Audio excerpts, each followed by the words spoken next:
It doesn't matter what MMA promotion you run, hyping a fight is one of the most important tools that you have. If you can get the general public to believe they're going to witness a fight that will go down in history for years to come, you're going to make more money than you know what to do with, and everyone involved can go out and buy a nice new house. Or a watch, whatever takes your fancy. The problem though is that you have to make sure said fighters deliver, and there's no way you can control that. Once the cage door is closed, it's up to the competitors to do their thing, and sometimes that just doesn't happen. And you got a whole lot of mess to try and clear up afterwards. I'm Simon from MMA On Point, and this is 10 hyped MMA fights that absolutely flopped. Number 10, Rousey vs McMahon from UFC 170. While Ronda Rousey was a powerhouse in the UFC's women's division, there was always a problem in the sense of how quickly her fights would end. It was amazing seeing her plow through opponents like they were warm butter and she was a kick-ass knife, but it did nothing for the company when they wanted to get fans to believe she could actually be beaten. After all, that kind of idea does sell pay-per-views. And God only made one thing perfect, and that's my boxing record. This is why UFC 170 was such a disappointment though. Only 56 days after finishing off Miesha Tate at UFC 168, the bantamweight champion returned to take on the undefeated Sarah McMahon on the 22nd of February 2014. The whole build-up focused on McMahon's faultless record and how she'd won a silver medal in freestyle wrestling at the 2004 Olympics. This was the woman to take Rousey down and give her a fight. But that's not what happened. For starters, McMahon barely did any promotion for the fight, and when the two squared off, it was the same old story. Ronda did get tagged with a series of punches early on, but with 63 seconds on the clock, Rousey kneed her rival in the liver before finishing her off. It helped Ronda cement herself as an absolute monster, but it never lived up to the hype of being a proper challenge for her. It's the same old, same old. Number 9, Evans vs Jackson from UFC 114. Even if you weren't a hardened MMA fan back in 2010, you probably knew the names Rashad Evans and Quinton Jackson. Both had carved out a niche for themselves within the sport and have backed it up time and time again in the octagon. This is why after months of going at each other verbally during their time coaching on the 10th season of The Ultimate Fighter, a matchup between them was drooling at the mouth stuff. There was a demand for it as well, as the reality show was doing crazy ratings as Jackson and Evans threw barbs that often bordered on going too far. Plus they'd both been champions, meaning the credibility here was through the roof. When this all came together in May of that year though, the truth smacked us all in the face like a right hook. Jackson showed up in poor shape and struggled to make weight, whereas Evans focused on takedowns and just pinning Quinton to the mat for most of this. There was a small flurry from Jackson in the third, but ultimately what was meant to be a violent grudge match turned into nothing more than a boring scrap. Number 8, GSP vs Shields at UFC 129. UFC 129 was massive. Going down on April 30th, 2011, it set records and had 55,000 fans packed into Canada's Rogers Centre. It lived up to all the noise surrounding it too. Nearly every fight leading up to the main event was awesome, especially seeing Rory MacDonald and Nate Diaz seemingly try to kill one another. Surely the man of the hour, hometown hero GSP, was gonna take this up another step too.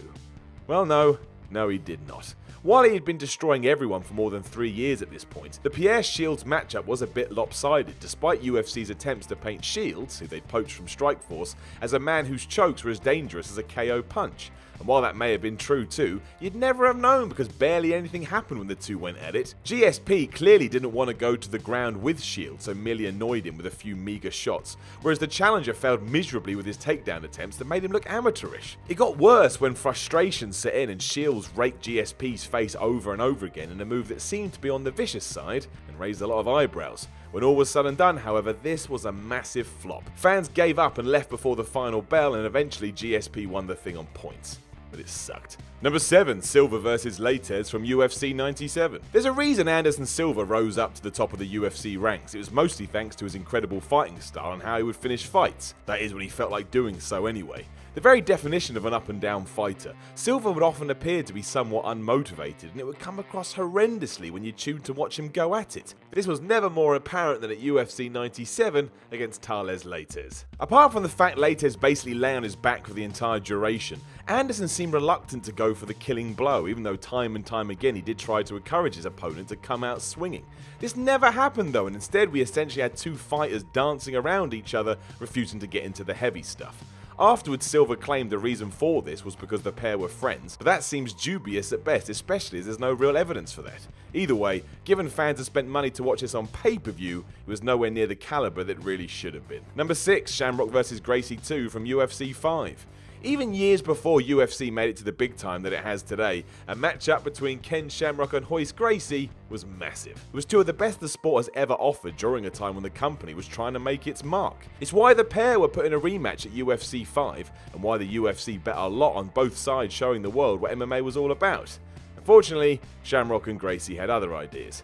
There's nothing wrong with a well thought out ground game attack to try and walk away the victor, but seeing Shamrock almost literally hold Gracie down onto the mat for 30 minutes was beyond dire. If you were of the mindset that mixed martial arts was just two guys laying on each other, this was all the evidence you needed, and if nothing else, it was so boring. It was so bad that when the time limit expired, the fight was extended by 5 minutes before the exact same thing took place again. Even the timekeeper let it go a further 60 seconds just hoping something would happen, but it never did. The whole fast was deemed a draw. Number 5, Shamrock vs Kimbo from Bellator 138. It's easy for us to sit here and criticise what have become known as freak show fights, but let's call a spade a spade. They sell tickets and pay-per-views, and that's why they exist. Hence why at Bellator 138, the promotion put Ken Shamrock against Kimbo Slice. Essentially taking a cornerstone of the sport that was long past its prime and putting him against someone that had an almost Carney-like reputation. The idea behind this was that the two would whoop each other so bad and get the internet talking for weeks afterwards, all the while getting a bigger spotlight shone onto Bellator as a promotion. It worked too, as the interest prior was pretty damn big, but it all came crashing down when the bell rung. For starters, Shamrock should have never been back in a cage at this point, and Kimbo was Kimbo. It was kind of fun to watch, but he didn't really have a clue what he was doing. If this had been the whole flow of the fight, it would have still been poor, but maybe at least watchable. What we got was about so strange many people claimed it was a fix, especially as Shamrock had Kimbo in a submission for at least 30 seconds without getting him to tap out. Kimbo eventually TKO'd Ken in the first round, but it left far too many question marks hanging over it. You can bet your ass that's not what Bellator was hoping for. Number 4, Punk vs Gall from UFC 203. Hype can be a terrible thing. If there is none and a fight turns out to be great, a promoter will rue not shouting about it more. If you go the opposite route, however, and it turns out to be a bust, well, expect people to let you know.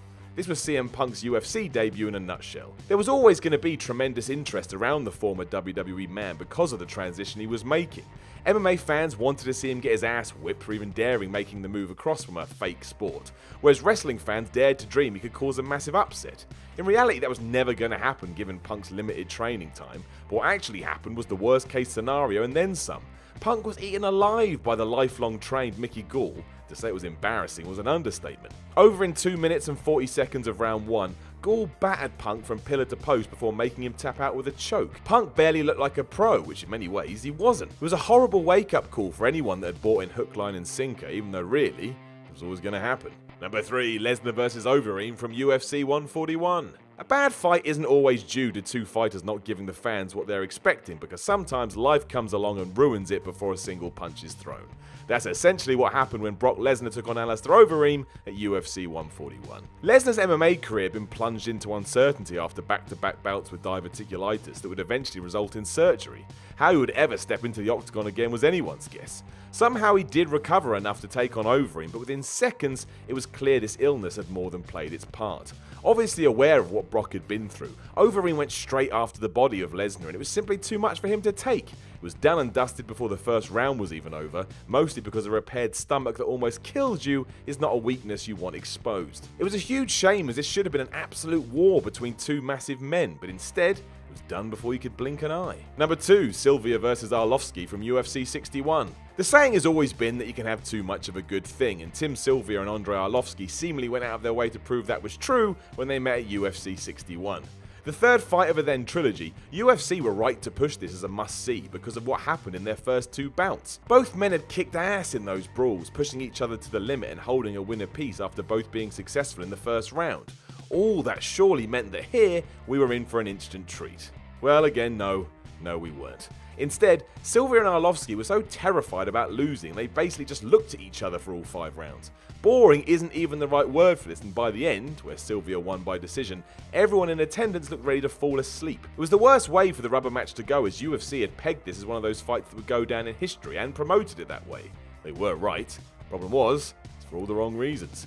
Number 1, Ali vs Inoki. There's so much nonsense around what happened between Muhammad Ali and Antonio Inoki, it's hard to know where to start, but the headline is as follows. Ali thought it was a worked fight, Inoki didn't. The results were just bizarre. While the greatest boxer to ever live was clearly here for the payday, Japan's most famous pro wrestler had other ideas and decided he was going to kick Ali in the shins really hard over and over again. Ali had no idea this was coming, so got increasingly more upset, and when all was said and done, the crowd had basically seen nothing other than two celebrities kind of having a fight. It left a sour taste in everyone's mouths, and to this day it's hard to figure out exactly what had been laid out beforehand. There was a ton of hype prior to this crossover though, so when it ended like this, you couldn't help but feel like you'd just been ripped off. Hi guys, I'm Tom from MMA On Point, and thanks so much for watching. Please do like and subscribe if you haven't done already. You can follow us on Twitter at OnPointMMA, and you can follow me at Tom A. Ransom. Basically, this is just a little intro to say thanks for watching the video. There's going to be plenty of videos like this coming up on this channel as well.